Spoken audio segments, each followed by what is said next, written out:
Hi everyone, Nova here again from Brighter Outlook Counselling Service with this week's Narcissistic Abuse Recovery Question, Answer and Support session. Welcome back. Thank you so much for joining me here again tonight. Tonight we're very lucky to have David Demars back co-hosting the show. David will be here any second. He will be joining us live all the way from Las Vegas, where I think it's something like 2 o'clock in the morning. So just waiting on David to pop up on my screen. And as soon as he pops up, I will let him in. David's an expert in narcissistic abuse recovery and will be able to provide so much support with all your questions. And already we've got Venus here. Hi Venus, how you going? Thank you for joining us once again. Everyone, as per usual, if you could say hi when you join in and just say where you're from, whereabouts in the world you're from, that would be amazing. So, so David and I can say hi back. Okay. Before David gets here, I thought I might just talk a little bit about something that a few of you have been raising with me this week, which is anonymity, which, hi Joanne, we've got Joanne Jordan there, and David's here. Hi David, I'm going to try and let you in, and we'll see how we go.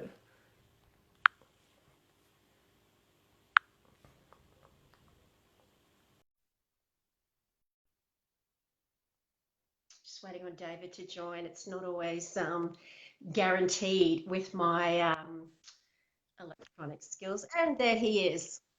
Hi, David. Hello. How you Hi. going? Good. How are you? I'm good. So you can obviously hear me okay. I can hear you just fine. Yep. Yep. I was just telling everyone that you're joining us from Las Vegas and it's about 2 o'clock in the morning there. So thank you for either staying up or getting up. Yep. We've got a few people here already. David, we've got Nicole Parker, we've got Venus, we've got Aletha, Joanne. Yeah, a few people joining in already, which is fantastic. Just before we get onto the topic that we were going to talk about tonight, David, I thought I'd just talk to everyone a little bit about anonymity, because that's something that's been raised with me a lot with this event and the fact that it is a public forum and people can see them when they comment, and and it's just a bit of a worry, and that's stopping people from joining in and getting that support from us, I guess, and other victims and survivors. So I totally get that, guys. So look, it's not ideal, but you can use another account, okay, and have a pseudonym name and that kind of thing. Yes, it's not ideal in a perfect world, but at least that will get you in, and you maintain that anonymity, so you can talk about what you want. Have you had that come up too, David? Absolutely. Yeah, I Yeah. have a Q&A that I do every week, and people Yep. want to ask me questions, but they're so afraid of their ex seeing it, Yeah. so they try to private message me and stuff like that all the time. Yeah. Yeah. Yeah. Yeah. And So in relationships, we're a lot more hyper vigilant. We're a lot more scared too, than probably we yeah. might need to be. Yeah. Yeah, absolutely. It's one of the repercussions from being, coming out of one of these abusive relationships, isn't it? Hmm. Ali's here. Hi, Ali. So yeah, guys. Look, that's an alternative for you. And why not? If it gives you, by having that, that other account, if it gives you the opportunity to participate in forums like this, then why not? Go for it. We've got Jackie here. Hi, Jackie. How you going? Okay, David, did you want to introduce the topic we were going to talk about tonight? Sure. I like to talk about this, and it's just kind of how are narcissists formed? How are they born? The inception of narcissists. And I I think just think it's that fascinating. what's that? I personally think it's absolutely fascinating, and a lot of people just kind of don't go back that far, and I suppose nor do they care when they're in the, throes of all the abuse. But I think it's Yeah. really good to let people know just how these people are, why they're like the way they are. Yeah, we're looking for answers of any kind. So if we can learn more about them, I think it helps with things like really understanding why they do the things they do, and hopefully not take it so personally. Like it Yeah, has to be me. It was all my fault, and they're reacting to me, and now they're off better. You know, they feel better. They're happier. They're with someone else now, and it's not true. And so if you learn like how they were, if you learn like what they kind of are since they were children, then you realize why they're doing the things they're doing. And if you can understand them, it really helps you process a lot of the things that happened in the yeah, relationship. Yeah. yeah, absolutely. It takes away that self-blame to an extent, doesn't it? Because you go, oh, yeah, it really is all them. This had nothing to do with me. I hold no responsibility for their Yeah. behavior because that's Yeah. the way that they operate. Yeah. Absolutely. Yeah. So should we get started, or do we got questions, or Yeah. what should we do? Yeah, no, we haven't really got any questions yet. So yeah, I think we should just get right into it and explain to them just how the narcissist becomes the way they are and why, which is why they do what they do. Yeah, Sure. I think most of it are kind of theories. It's not set in stone. We kind of know how borderlines are formed and other disorders. We kind of know what happened, but narcissists, it's not a for sure explanation or definition. So a lot yeah, of it's theories. I've just picked up things from other people and experts and kind of their views, and then also knowing narcissists myself, dealing with them myself, my own experience, and then my clients. You learn a lot from clients as well. yeah, absolutely. But Yeah, so I think there's different factors. It's not just one thing. And again, these are kind of just what I've come up with. And so I'll say it's just my opinion. I can't say that these are facts. yeah, But one real strong thing that causes narcissism is just the sheer lack of boundaries in parenting. So you've got that real free will all the time, and that's just people don't realize how damaging that is to children. yeah, That yeah, really it causes narcissism, it causes a real poor sense of self, real scared. You'll see a lot of narcissists are scared and have a lot of fear because imagine being a child with absolutely no boundaries, where not even just your behavior, but your thought, you know? yeah, yeah. Um, It yeah, can it can also be the opposite, can't it, David? Like um, research indicates that it can be like the smothering of a child, yeah, which causes that false self to develop, and I guess just outright abuse and trauma. yeah, for sure. I mean, there's other things going on too. No boundaries, really poor boundaries.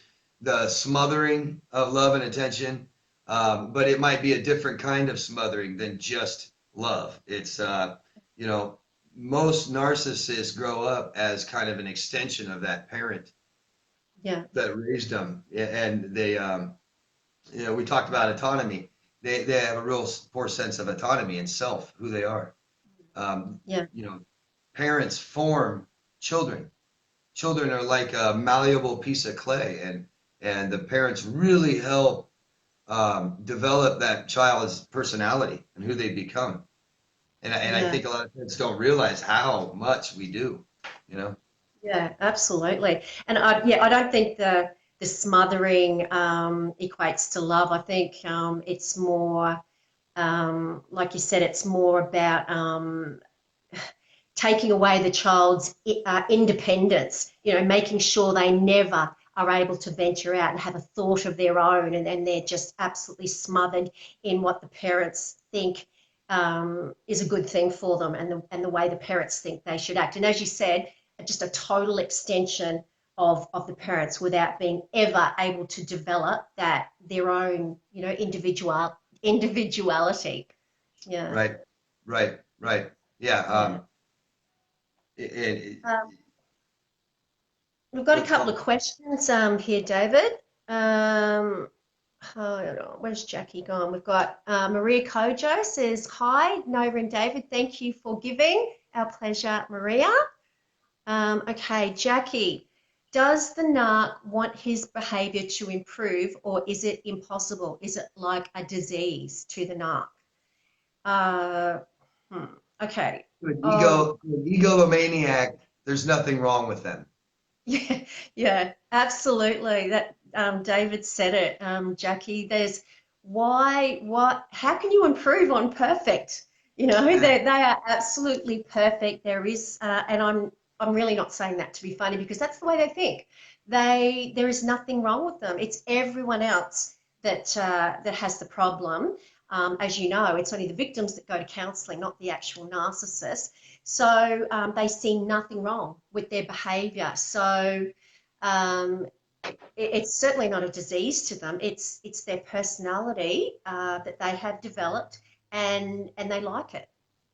Mhm. Yeah, they see nothing wrong with who they are. Yeah, they've never been taught repercussions to any actions they've ever taken. Yeah, So there's that's no right. responsibility on their part for anything. Yep, that's right.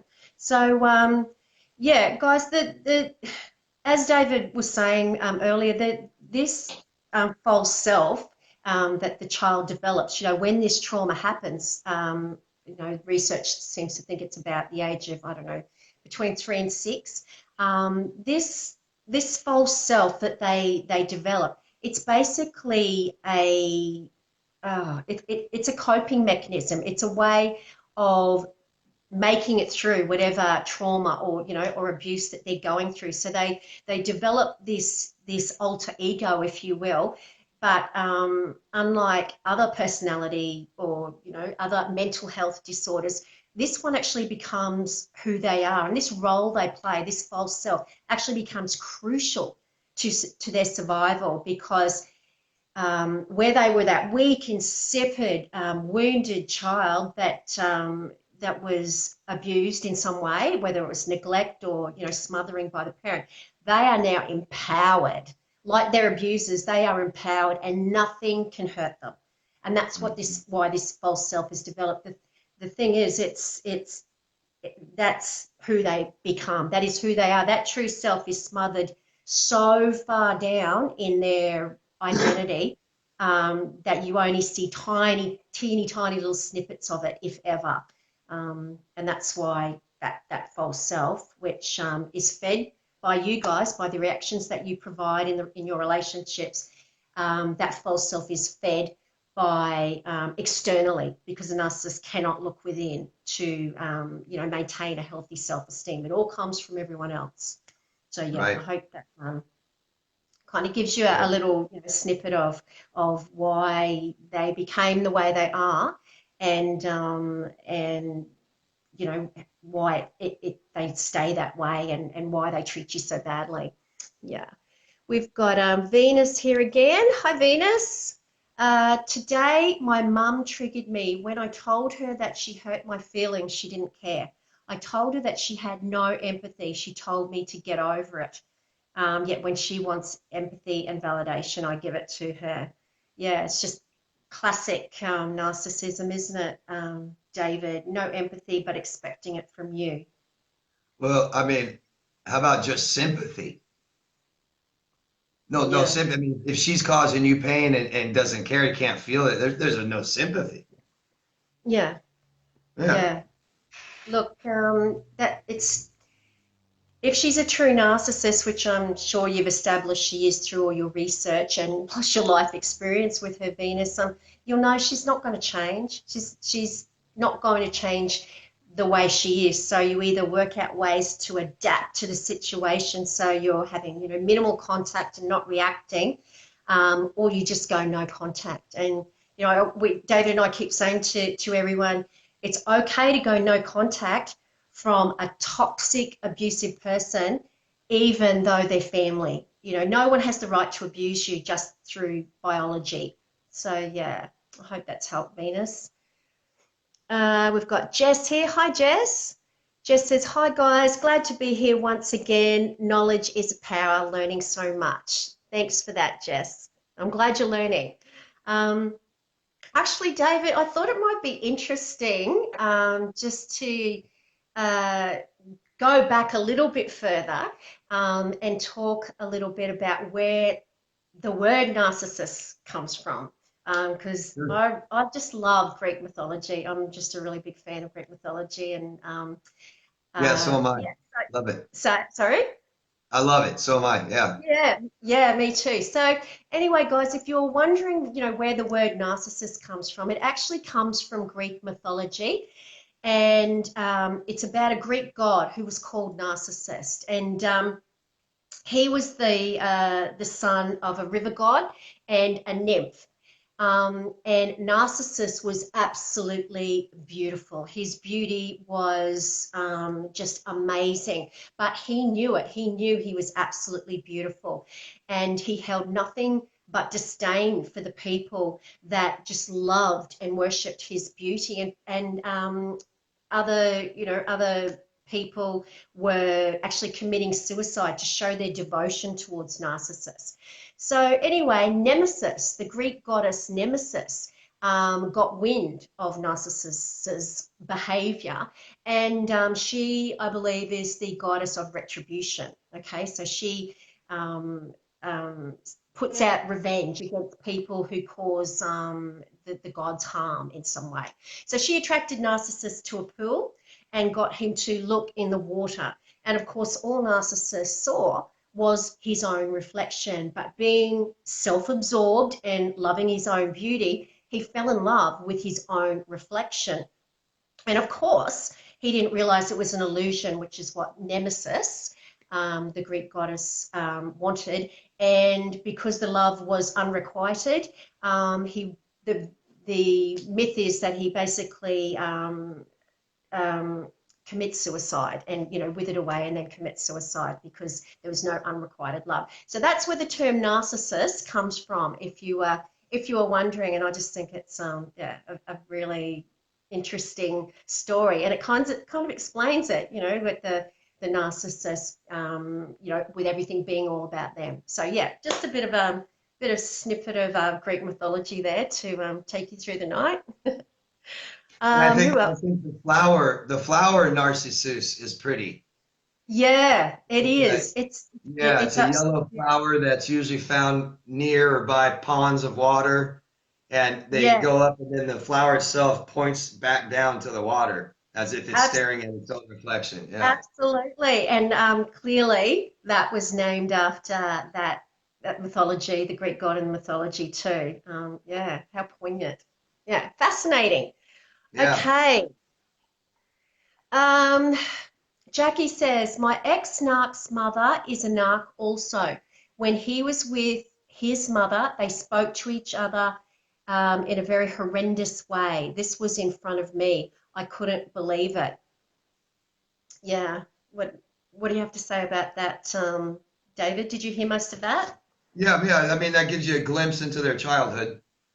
That's very traumatic for a Yeah. child. Lots of trauma. I mean, these are all boundaries. When a parent teaches a child boundaries, the parent teaches the child's boundaries. But what a toxic parent usually will do is teach the child their boundaries. Like, you have none. Like we talked about, no autonomy. You don't care about your boundaries, you care about mine. You Yeah. know? Yeah. Yeah. And this guys is why they grow up not respecting your boundaries. If people Yeah. that don't have boundaries, people that weren't taught boundaries, a lot of times don't respectful of anyone else's boundaries. And this Yeah. is about respect, yelling at people. I mean, that's don't yell at me, please. You know? Yeah.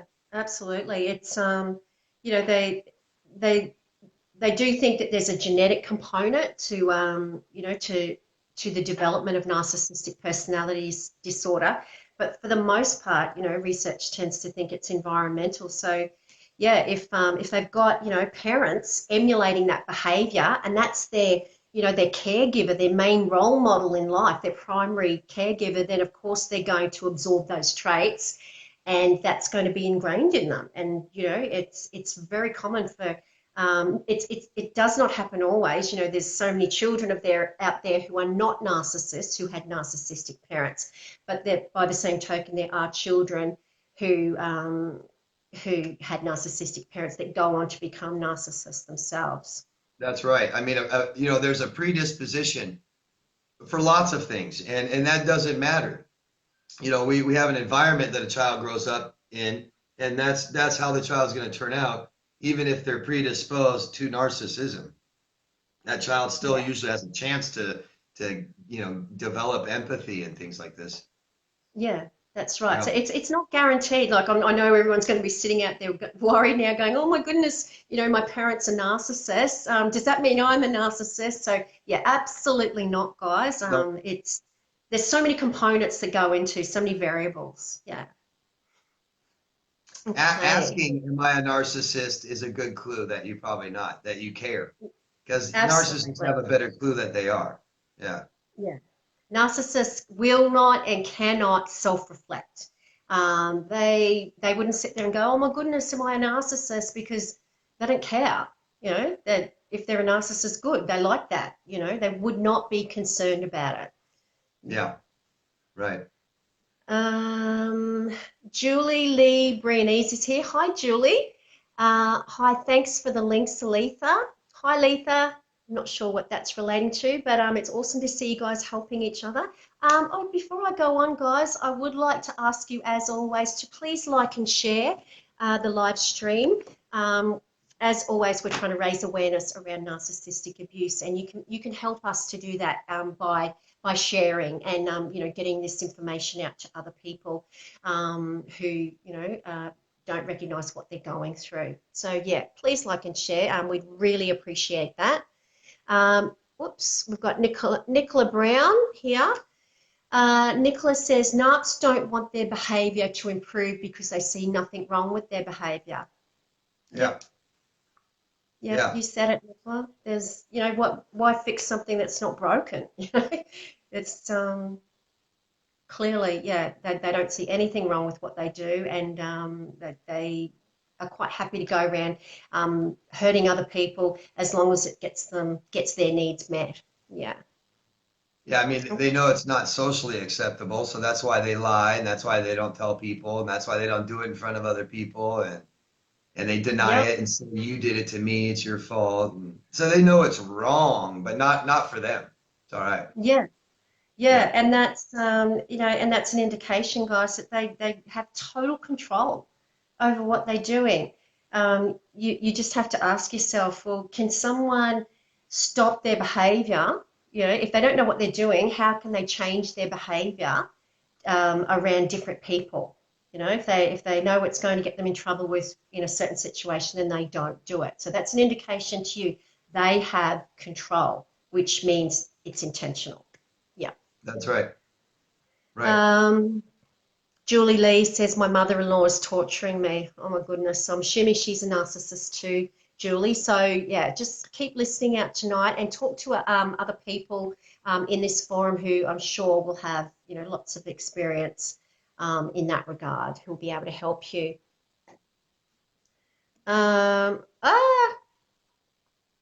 Sorry guys, I knew that was going to happen at some stage. Jess says, "What are the main distinguishing factors between a covert and an overt narcissist?" David, did you want to answer that? Yeah, it's just they're talking about their behavior and more so kind of the abuse, and it's just out in the open or behind closed doors.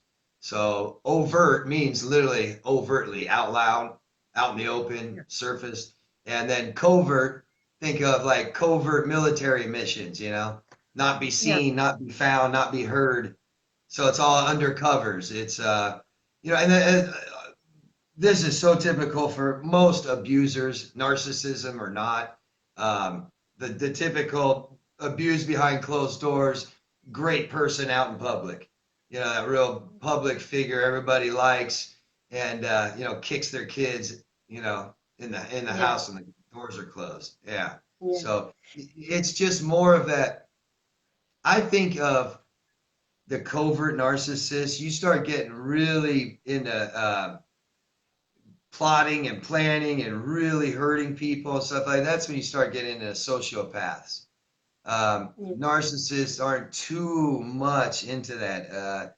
They kind of want to be seen in everything they do. They want to be more public, anyways.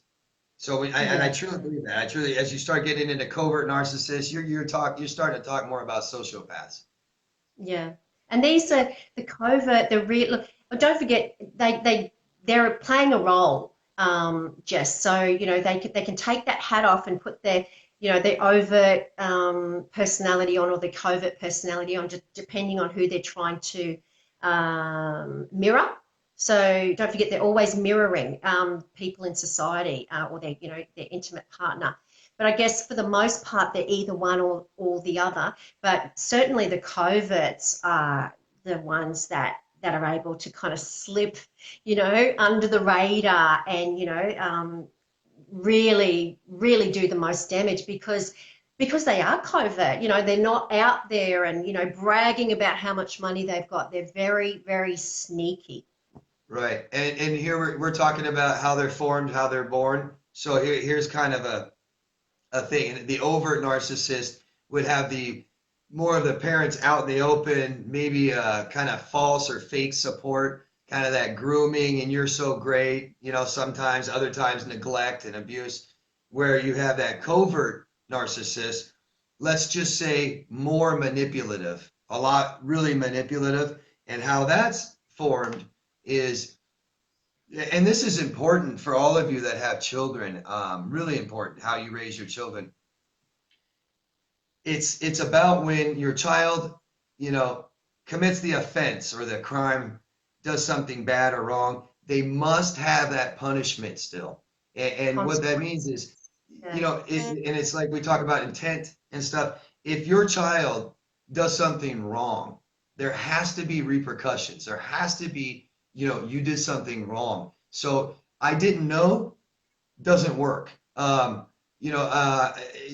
cry, they start crying and then the parent lets up and stuff like this. You're creating a manipulator. So Yeah. it doesn't matter when the child does something wrong. It's dealt with, not depending on their reaction. It's Yeah. you have repercussions, and when you do this, this is what happens. Not just Yeah. and when that child, the children learn real quick to start crying. And then you see these manipulators, you see sociopaths and psychopaths start fake crying, and they're really good at it. I mean, they've already convinced their parents their whole life, Yeah. so they're going to convince you. So, Yeah. yeah, guys. So the children, all the children must have a repercussions to their actions. So Yeah. yeah, so I mean that's that covert narcissist. They learned how to lie and manipulate their parents starting at 3, 4, 5. Literally. Yeah. Yeah. And Yeah, the that's how thing you get is, that. yeah, that is so true, David. The thing is, guys, the I guess the consequences need to match the behavior because I know, I've heard of so many narcissists through the clients who come to see me that reward behavior that should be punished, in essence. Absolutely. Like, what would be an example? An example would be, oh, when you go over your dad's, can you steal this for me? And get them to take something, or can you get a photo of him, doing this for me, and manipulating the child and then rewarding them for behavior that, number one, it shouldn't be asked of the child in the first place, but rewarding them for something that is so wrong. Well, and it's we can talk about laws and stuff, but let's just talk about social rules, social norms. So now you're Yeah. teaching your kid not to abide by those. They don't apply to you. Exactly. And this is what a lot of narcissistic parents do. They Yep. give they give the wrong a wrong set of rules to the children that completely negates what society states is appropriate. And these children, grow up with no boundaries and grow up with extremely narcissistic traits themselves, because it's all about them and there are no rules. You just do what you want. You do whatever meets your needs. That's right. Yeah. Yep. Yeah, so I hope that's helped. Jess? Okay. Such a tiny little screen to operate on. Okay. We've got Denise here. Hi, Denise. Oh, no. Did it again. Sorry, guys. Denise says, my friend always wanted everything to go her way, or else she would cop the 3rd degree. She would plan my days, and if I didn't go with it, she would down me on Facebook. Yeah, well, it certainly doesn't sound like a friend. A friend, you know, a friend is someone who has your best interests at heart and you know, loves you unconditionally. So if your friend's doing that, I would suggest she's, you know, what's her agenda? Why does she do this? Why does she need to punish you when you do not do everything exactly the way she wants you to do it? I guess this is why David and I really wanted to talk about the development of narcissism tonight, and how, you know, NPD is developed in the individual, because we seem to have mainly talked about like intimate partners. So yeah, it's really important to know that your friends, mothers and fathers, siblings, people at work, you know, can be narcissists, and to work out the strategies to deal with them. But yeah, certainly she sounds toxic, and I would be minimizing my time with her unless you know, that your needs are met too, because it sounds like it's all about her at the moment, Denise, which is, you know, not a friendship. Friendship is give and take. Yeah. Okay, we've got Julie says, hi, Nova. I wish I could terminate my relationship with my mother-in-law, but I can't, as she still has not moved all her stuff out of the house yet. So I'm stuck in this toxic relationship for the time being. David, what do Well, you they say tend to to do Julie? that on purpose. Yeah, Leave that foot in the door. Can't shut it with the foot in the door. Can't shut the door. So my suggestion, whenever anyone's in a position like that, is we just move it somewhere wherever they want it for them. So put it in a storage unit and give them the number. Tell them which one it's in. yeah. Or give them a time frame. You know, it's not your responsibility, and especially if you're being manipulated and you're being used. Give them a time frame. Say, hey, this is you know, I'll kindly keep it, or whatever you want to say. I will keep it for this long. I want it out by this date, or I will be ringing, I don't know, Red Cross or whoever it is to come and get it, and you'll have to get it from there. You've done the right thing. It's being assertive is not being arrogant. It's not being nasty and mean. That's being assertive, and having is about having boundaries. Yeah. So yeah, so yeah, you don't have to keep her stuff in your house if you don't want to. So you need to work out what you're going to do with that one, Julie. And anybody, be kind of careful. Make a viable effort to give this stuff back to them. Document it, because a lot of narcissists, and just anybody, they'll act like they don't care about their stuff for a year in your house, and you get rid of it after trying to give it back to them. And now they want to sue you. You know, Yeah, yeah, yep. Paper trail. Yeah, make document sure it, it's give in your all the number, emails. take photos of it. Yeah. Yeah, so that you know, if they do go take it to court or sue you, you can say, hey, I asked them to take it. I told them what I was going to do, and you know, they ignored me. So yeah. And the reason the Okay. storage unit works is because you'll find out if that's what they're trying to do. They're trying to get back into your house and stuff like this. You put it in a storage unit, there it is. Now they usually they'll just go get it. Yeah. Yeah. Great advice there. Mark's watching. Hi. Hi, Mark. Denise says Scott's there. Hi, Scott. Scott Hammond. Denise says, why do they love you behind your back? They hate you. Oh, Denise, a a great question. David, do you want to Did she handle say that one? why do they love Why you do they love behind your back? you, but behind your back they hate you? Well, Denise, you got to pick one that can't be both, right? They Yeah, can't love they, and hate you. that's the thing. Yeah. Which one is it, Denise? And I think, I think Denise, or I'm assuming that, you've done some research into it, and that's why you're here tonight. And this is probably the most painful thing when, coming to terms with the fact that you've been in a relationship with a narcissist is they're incapable of loving you. And it's got nothing to do with you. They're simply attached to you like they attach to an object. You fuel their ego. So that love hate thing that you see going on is simply a push pull to create a trauma bond with you.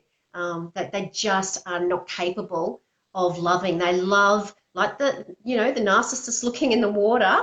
They love you reflecting back to them how amazing they are. That's what they love. They don't love you. They don't love any of the little idiosyncrasies about you or your little quirks and your personality, the way you smile. They don't love any of that. They love you reflecting back to them how amazing they are. And that's why Narcissus, the Greek god, died, because, he never got any of that.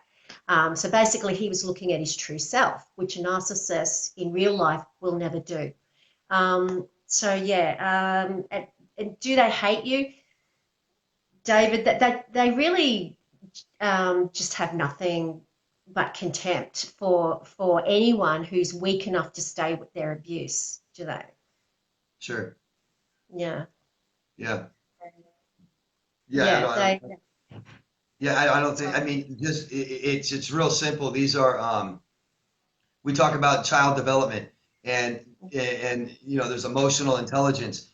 They don't have much of either. They're 4, 5, 6, 7, 8 year old children emotionally. That's who you're dealing with. They can't face the they can't have the responsibilities of a relationship. They can't be in a relationship with people. They can't relate. But here's the deal. All humans seek attachment. So they're trying to get these relationships with people. They want it. Instinctively, our brains want it. We want attachment with people. So they're seeking attachment, but they can't be in a relationship. So the problems and the responsibilities that are in a relationship, they can't deal with. So it's, they throw you away, they leave, they cheat on you, they lie to you, they BS you, whatever they got to do to keep that attachment. And that push pull is just simply, I don't want the responsibilities. And they can be very avoidant people. They attach to people. They want to attach to someone. They do attach to someone, and then they push you away. Yeah. Yeah, And because the narcissists, they need you. They need the energy that you give to them, whether that's on a positive or negative through your reactions. They need you, and they hate the fact that they need you.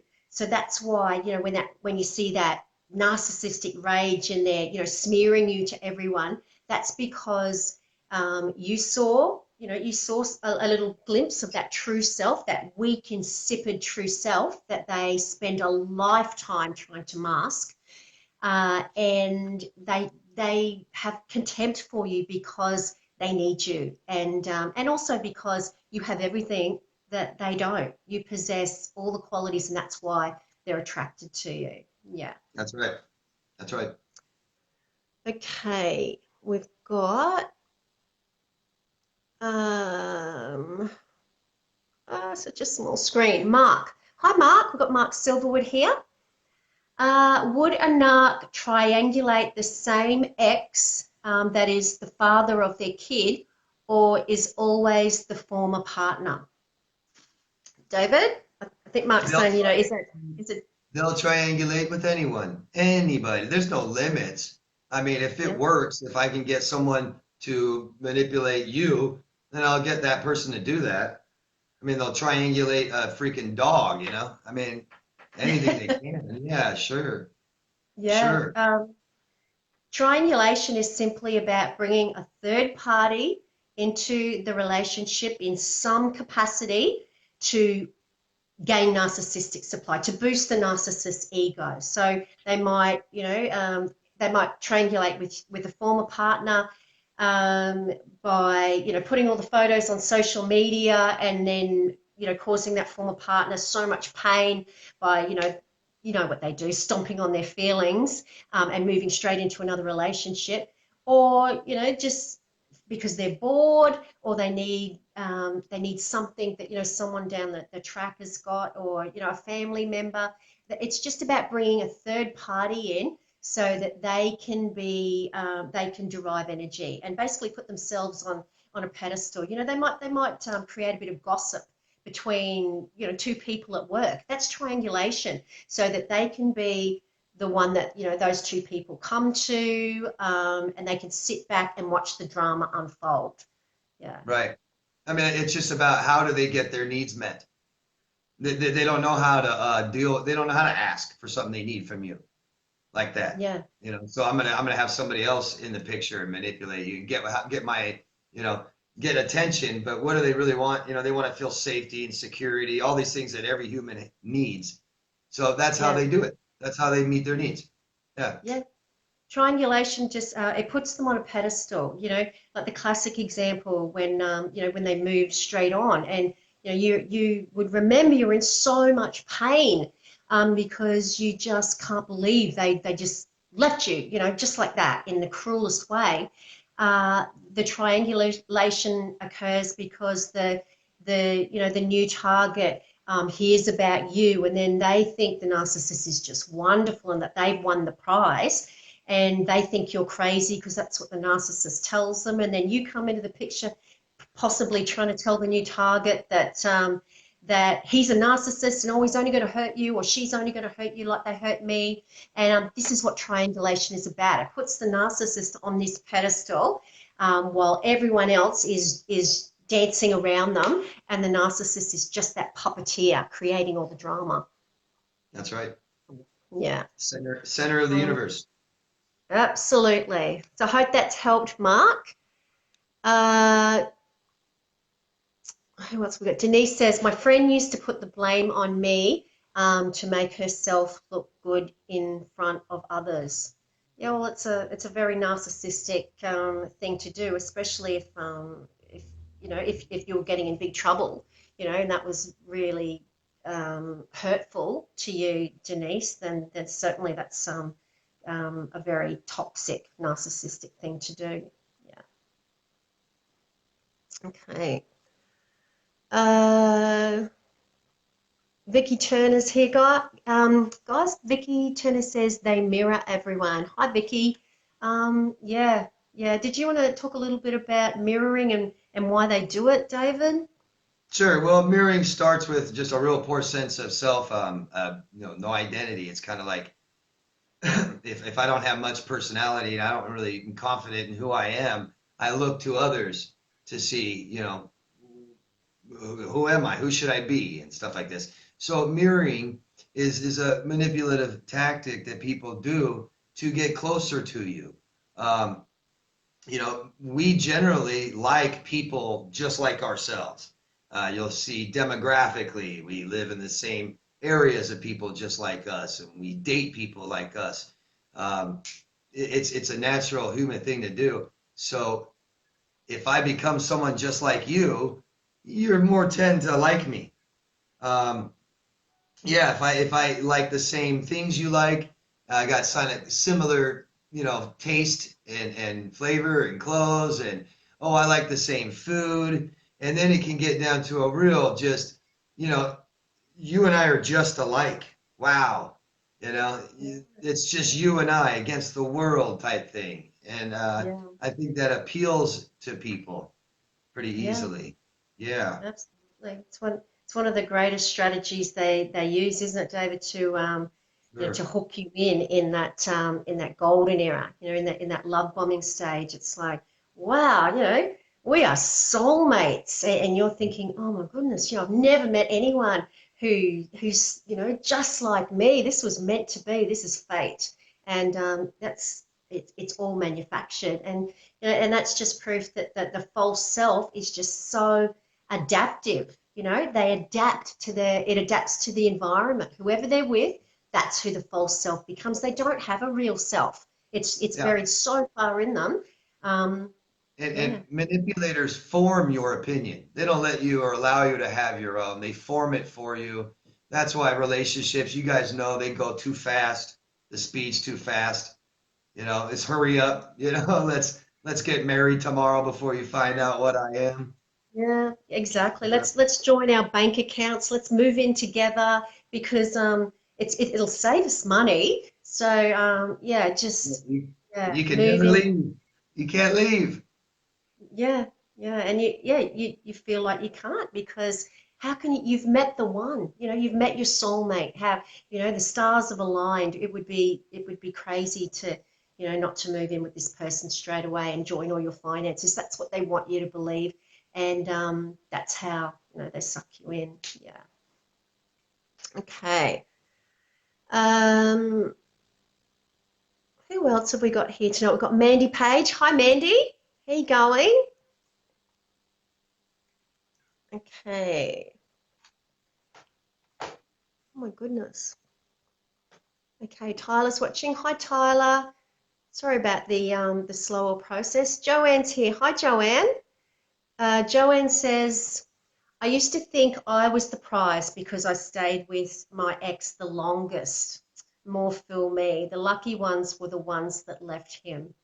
Yeah, and look, that's got nothing to do with, your intellect or anything like that, Joanne. You're a victim of an narcissistic abuse. This is just psychological abuse. It can happen to anyone, really.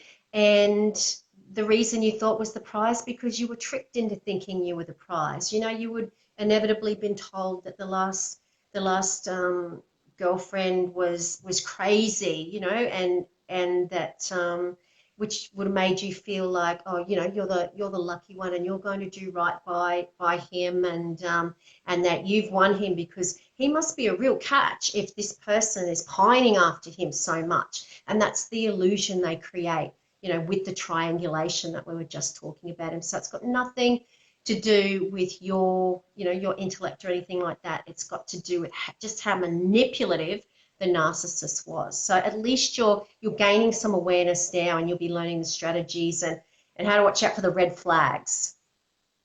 Yeah. Who else? We've got Ali Shah here. Hi, Ali. Ali says, my ex-covert narc played the push-pull game with me for months before discarding me and getting together with an overt narc. She provides him with so much supply and he is obsessed with her. That's all I can see. Sorry, Ali. So, yeah, did you want to answer that one, David? Ali says the ex-covert narc played the push-pull game with her for months before Yeah. discarding her and then getting together with what she believes is another overt narc who provides him a lot of supply.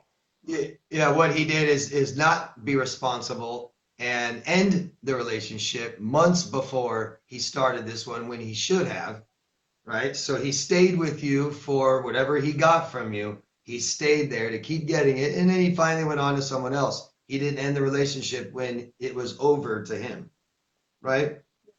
Yeah, So they stay in it. They don't care. They don't care how you feel. I get attention. I get a place to stay. I get sex. I get money. I get whatever. So yeah. until finally I go on to someone else. So he knew that was over probably a very long time ago. Yeah, absolutely. And he would have been, Ali, he would have been doing the push-pull game, you said for months before he discarded you. So while he was when he was doing the push, would have been while he's, grooming the next target, the next new supply.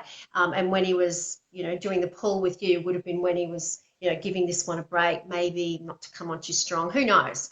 Right. But yeah, that's why they do the push pull, is simply to benefit themselves. So push you away when he's grooming this one, pull you back in when he's not getting enough narcissistic supply from this one. Yeah, so look, I guess all I can say, Ali, is it's going to happen to her. It's going to happen to her. It's set in the stars, that this person will be loved, bombed, devalued, and discarded exactly like you are or were, because there is no other cycle with the narcissist, because they can't sustain relationships. They need constant new sources of energy all the time. And start identifying how unhealthy your relationship was.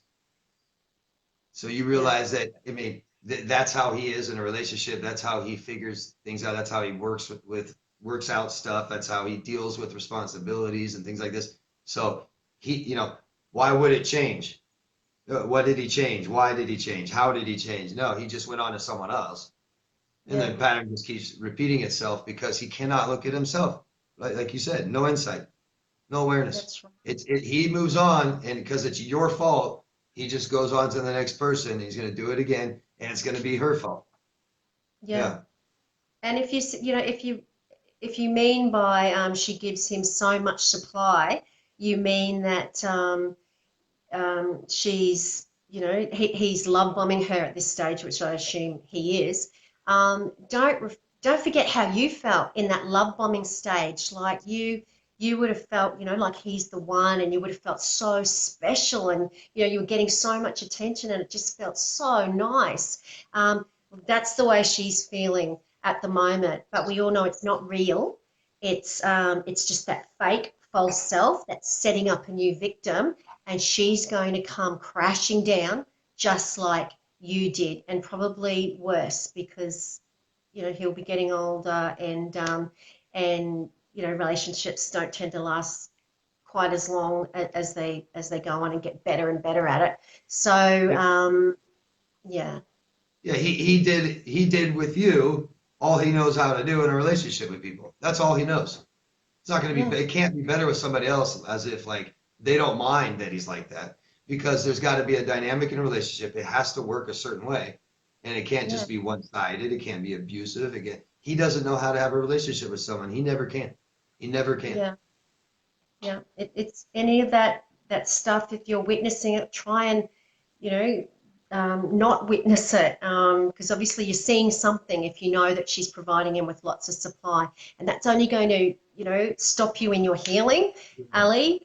But if you're sitting there imagining all the good times that she's experienced, and it's not fair, just remember all the abuse that you went through, and that's coming to her. They don't change. Like David said, that he will not change. They don't know how to be any different, and it will not be any prettier for her. She's going to be in a lot of pain.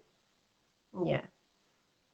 Okay. Learn what it takes. Learn what a healthy relationship requires, and then ask yourself, can your narcissist do that? Period. Yeah. Not just with you. Is your narcissist capable of reciprocation, of respect, and things like this, and talking about his feelings and needs? And can't do it. They can't do it. So it doesn't matter who they're with. It doesn't matter. Yeah. And they don't find healthy people, anyways. Yeah. Will the narcissist be there, in times of your great need, like if you get sick, or if you lose your job, or something happens to you and you're really, really needing them? Do you think, will they be there for you? They cannot. They cannot supply, they cannot fill, they cannot meet your needs ever. No, you will never have your needs met with this person. In fact, if there ever comes a time when you really, really do need them, like you're very sick, and you can't bring in the money to the household, and you need to rely on them, most of the time that will be the time they actually discard you.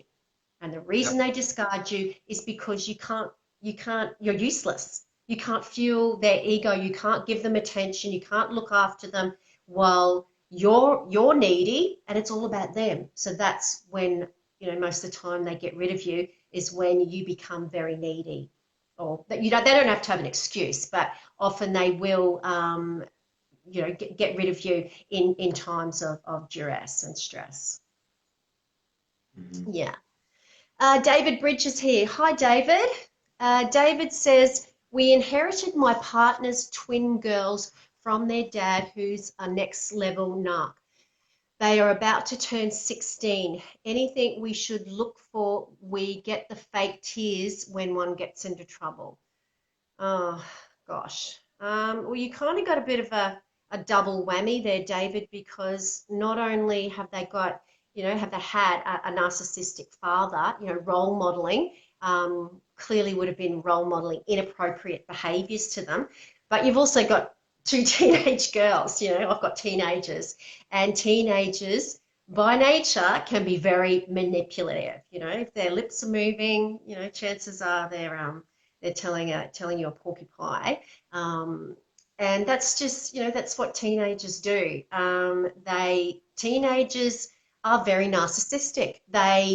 Everything is about them. The world revolves around them, and they really struggle to think, past today, about the future. And they just, it's all about what they need right there and then. And as they get older, a normal person who had a healthy childhood will develop a normal emotional develop normal emotional reactions, and will grow out of that narcissistic stage, that really, that teenage era that we all go through and all our kids go through.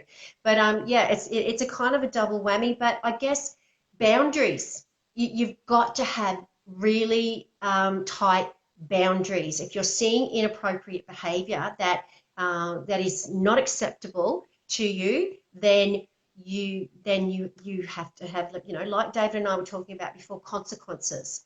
There has to be consequences. So yeah, if they've just come into your lives, it's going to be hard. You've got a battle before you, because these kids have been living with someone else, and and I guess you're quite new in their lives. So possibly get them into some counselling, maybe some family counselling. Sit down with them as a family and say, look, include them in the decision-making process. This is going to be our rules. What do you think? What do you think? Do you think they're fair? Do you think they're fair rules? What do you think would be a fair consequence if, if you stepped outside those boundaries, and, if they come home, an hour, 2 hours past curfew, whatever you decide. But I guess treating them with respect, but also, you're the parent, and it's your house, and you must establish some boundaries. It's really important, especially with children of narcissists. Yeah. Anything you wanted to add to that, David? No, you said it perfect. Yeah. So no, you've got a hard job ahead of you, David, with 16-year-olds. But yeah, if you I think include them in the decision-making process, and have those really firm boundaries in place, and have consequences for those boundaries, then you really, you can't do much more than that at this stage. Yeah. Okay. Ali Shah says, thank you. Yes, that is so true, but he seems to have changed for her because of her supply. I am so hurt and confused. Can overt and covert form a strong bond? I'm not sure what you mean by that, Ali. Can you just work out what Ali means? Can overt and covert form a strong bond? I think she's asking if two narcissists can date. Oh, if one's a covert and one's an overt. I think. Yeah, I think that's what you mean too, Ali. Pretty much, narcissists don't date each other because it just doesn't work out. I'm not saying they don't or will not. It just doesn't work. You've got two people fighting for the same thing. Yeah, it's like trying to put two, as a kid, you try and put two different sides of a magnet together, and they just, they go off in different directions. It's kind of like that. They repel each other. They don't attract each other. Yeah, they might, they may get into a relationship for a very short period of time, Ali, but for the most part, they would be, it's trying to outdo each other all the time, and one wouldn't stand for the other one's grandiosity because don't forget, narcissism is about only having your needs met. So if this one, the other party is demanding that they have their needs met, that's not going to work. So, yeah, Now you could see maybe a different personality disorder that may be narcissistic. I mean, you can see definitely a narcissist and a borderline together. That's a match made in heaven. yeah, But the borderline still will have some on that spectrum of narcissism somewhere. So I mean, yeah, you'll have narcissistic people could be together, but two straight narcissists, it just doesn't work out. It'd be yeah. more of just a complete business deal, you know? Yeah. Yeah, absolutely. Yeah, and that's important to remember is that narcissism does run on a spectrum. We all have, traits of narcissism in us.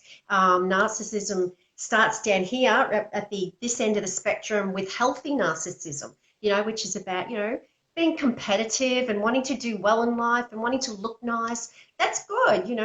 But as you go along the spectrum, you've got people who are, quite self-absorbed and selfish. And then the further along you go, you've got your full-blown, NPD. So maybe you're just, witnessing some of these traits in her that, you're kind of thinking she's a full-blown NPD when she may, yeah, like David said, she may have some borderline personality, BPD traits. And histrionic, who knows, but yeah, two straight narcissists will not last too long with each other. No, Yeah, you got to have one that's the victim, one that's giving, yeah, giving, giving. absolutely, one that's submissive, yes, to feed the ego of the narcissist. Ali says Yeah. yes, thank you so much, Nova and David. Absolute pleasure, Ali. Okay, we've got Bean Starch here. Hi, haven't seen you here for ages, Bean Starch.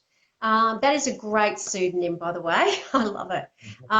Is NPD nature or nurture? Okay, great question. Or both. If nature, I worry for my young children. David, did you want to tackle that one? Yeah, I would love to. We spoke earlier, if you were listening, there's a predisposition that children get from their parents. But narcissism is not genetic per se, it's developmental. We all, let's just say we're all narcissists, aren't we, at 1 years old? I mean, we don't diagnose children with narcissism like that, but that's why we're all narcissists in the sense that we haven't developed empathy, and we're beginning to. Empathy is a developmental process that can go well into our college years of our life to be fully developed with empathy. You'll see high school kids that bully, but then you might see them in college or later, and they turn out to be pretty decent people. I'm just not all bullies, but you'll see some bullies turn out to be just in a couple years time, they'll turn out to be good people, and they just haven't finished developing empathy. Um, so it's nature, or it's nurture. Sorry, it's nurture. The parents are developing this in the child. They're forming that child, and they're not helping them develop empathy. Um, and I want you to know that these kinds of things can be stopped. They can be prevented. You can see narcissistic qualities, tendencies in a 5-year-old, and they can be just fine with the right kind of parenting. And just because you have children with a narcissist, you split up, and we're all afraid of what the narcissist is going to make our children turn out to be. And I just Yeah, want you to know, just because they have their parent is a narcissist, it doesn't mean they will be. The fact that they no, have someone loving and caring in their life for them is a world of difference. It's a world of difference. yeah, Single parent abusers, the children have way less of a chance. Way less of a chance if there's not somebody in their life there for them to help them. just an Um, appropriate role model. Yeah, yeah. So just to let you know, um, don't overcompensate. So, you've got a role to fill, and you keep doing that role, and don't worry too much about, I need to be better and more and things like this. You just keep being who you're supposed to be, and you do that rule, and provide structure and stability and things like this for your children, because this is what children need. I don't care if they tell what they tell you. I don't care if your ex is showering them with money and gold and gifts and they act like they like it. In the long run, they don't. In the long run, they don't. In the long run, they need you. They need a home. They needed structure and things like this. And they really did. Really, children really prefer, if they do something wrong, to be punished. And I know that sounds crazy, but they really do. Free will and free reign with children and spoiling and stuff like this, it creates all kinds of fear and doubt in their head. It's not good. So, the yeah, structure structure. tells them that someone cares about them. Yeah, If that's a way of telling a child that you absolutely don't care, couldn't care less what they do, is by letting them roam, free, and they have no right. boundaries. So yeah, structure. Yeah. Kids actually thrive on it and crave it. They crave it. And you don't talk bad about the other parent. You don't Mm, need to say these things, and don't react when the children tell you things. Don't react. Don't have an opinion, and yeah, let them form their opinion on that parent themselves, because they yeah, will. They will. Yeah, and you don't form that for them. We don't say bad things because that's just going to push them away. And the yeah, time to tell them is when they start asking the right questions about their parent. That's maybe when yeah, you could consider to tell them. yeah. Yeah, so I hope that's helped. Bean starch. Yeah, research indicates it's developmental, it's environmental, which means it's modeled to them. It's nurture. Um, the thing is, this is where the nature comes in. The genetics, the genetic composition, where there's those similarities. Um, we don't know what environment, how do I explain? It's like the genetics is going to provide a certain environment for those triggers to be reacted, if that makes sense. Like if you've got the same genetic component as a narcissistic parent, it may make you more susceptible, because just the way your brain's wired, and your ability to cope with stress and things like that in your life, you may be more susceptible to the environmental triggers that are going to those inappropriate behaviors that are being role modeled to you. I hope that makes sense, because yeah, it's very convoluted, but yeah, certainly it's more environmental than anything. Yeah. Yeah, none of you have anything to worry about because your parents are narcissists, because you were born that way. What you have to worry about is how you were raised. That's the Yeah. damage. Yeah. Yeah, that's right. And as David said, if you've got a good parent like your children do in you, then you have to be the best parent you can be, because yeah, obviously the narcissist will not be role modeling any kind of appropriate behavior to your children. Yeah. Okay. We've got Vicky Bocher here. Hi, Vicky. Hi, how would you view in a situation where at least a majority of the signs of narcissism is there, but when or where there has been no love relationship, when someone manipulates and lies about you? So I'm assuming, Vicky, that you're talking about a non-intimate relationship. Um, there's been no love relationship when someone manipulates. So yeah, just correct me if I'm wrong, but I'm assuming you're talking about possibly a friendship, or maybe a relationship at work or something like that. Um, yeah, you can. It doesn't just have to be with intimate partners that you can be negatively affected by a narcissist in your life, Vicky. And if you are seeing all of those signs, like grandiosity and the pathological lying and the complete and utter lack of empathy and remorse, and that superiority and self-entitlement, then chances are you are dealing with someone who's very high along the spectrum. And no matter who they are, you will need to minimize contact with them if you want to if you don't want them to be having that negative effect on your life.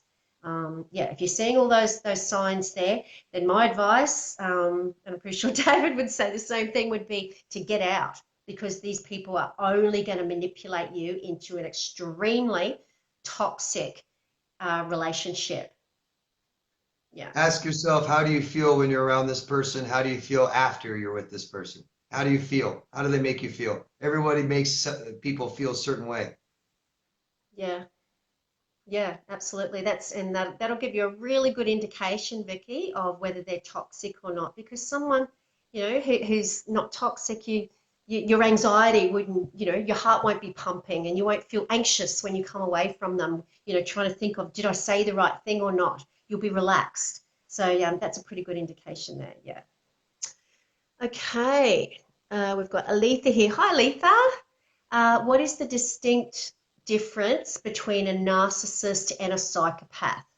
David, did you want to? I know there's a lot of overlap between narcissists, sociopaths, and psychopaths, but David might be able to talk to you about some of the actual differences. Well, let me tell you, psychopaths are narcissists. Narcissists are not psychopaths, meaning that psychopaths, sociopaths are narcissistic. So every trait you know about a narcissist is in psychopathy and sociopathy.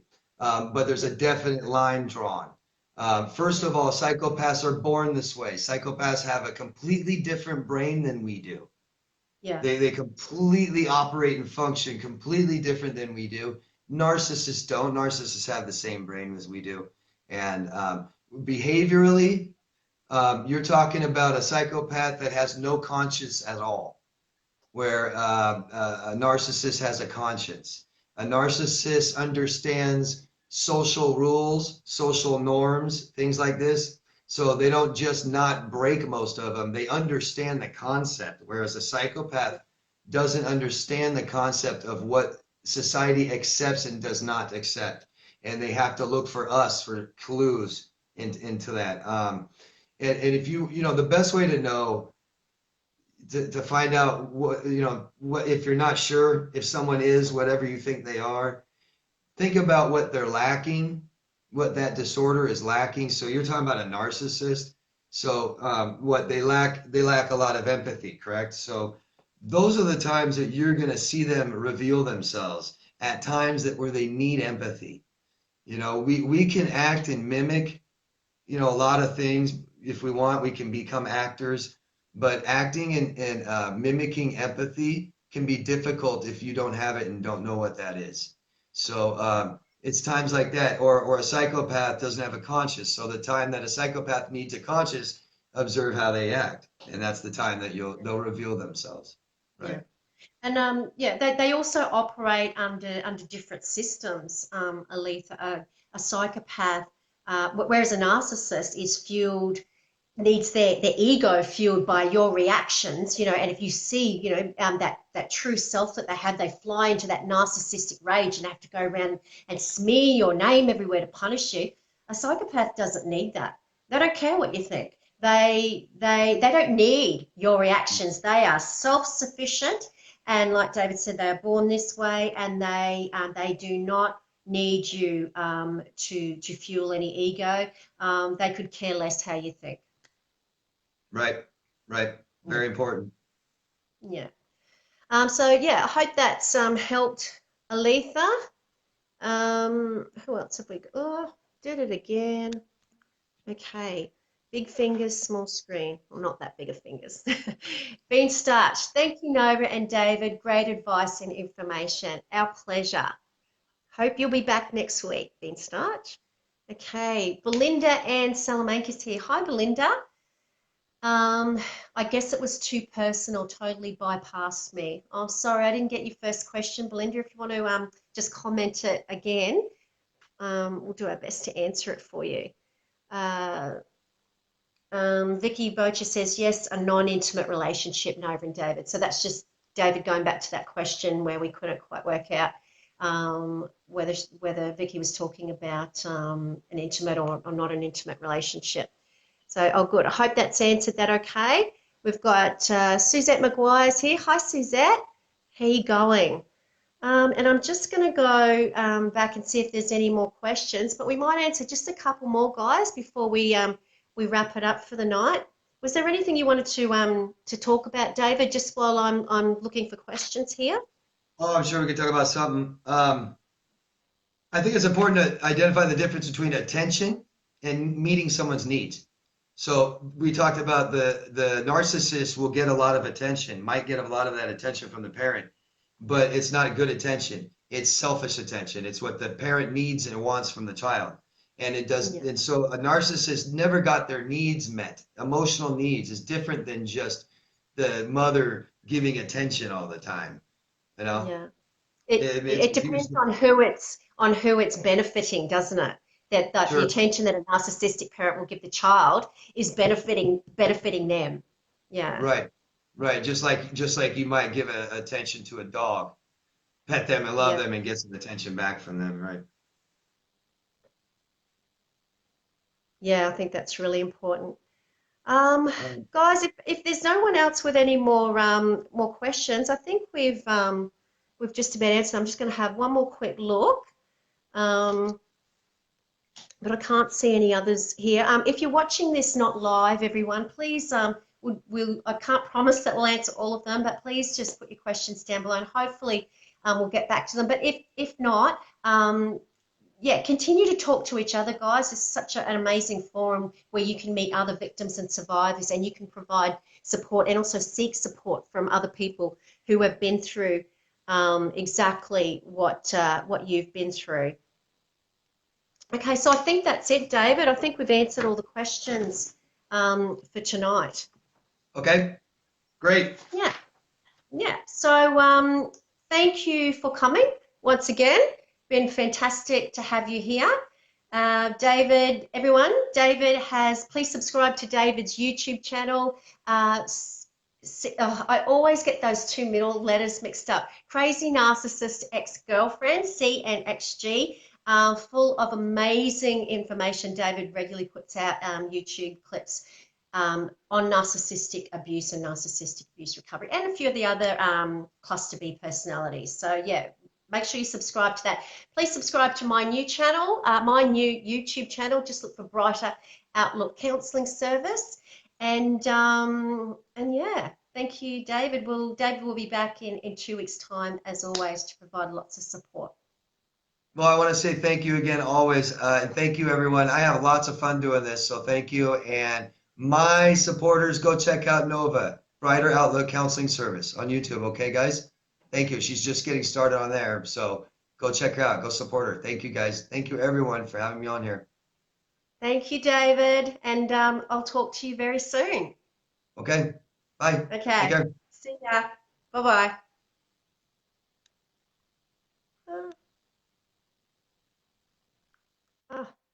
Always I'm going to cut out the live stream when I say goodbye to David. Thanks, David. As always, your help is amazing. Thank you so much for joining in tonight. It's been a fantastic night. I hope that you've all got something out of it, and that you've heard, even if you haven't got your question answered, maybe you've gotten something out of someone else's question, and that's the idea of these live streams, is the fact that the narcissist, it's like they carry a textbook around with them, and they engage in the same behaviors, which means you victims go through the same things or very, very similar. Okay, I'm a counsellor on the north side of Brisbane. I would love to support you in your narcissistic abuse recovery. That's what I do. I specialise in working with victims and survivors of narcissistic abuse, and I speak to people like you every single day. So if that's something that you would like to do, please just inbox me here at Brighter Outlook, and we'll make an appointment for you ASAP. I'll get you in straight away. Skype available for those of you who are outside of Australia, or even those of you who are not close to Brisbane, for a face-to-face appointment. Okay, thank you once again. I will see you all next week. Hopefully, these live streams are on every Tuesday night at 7 o'clock. On that note, remember your worth, everyone, and then add tax. Bye-bye.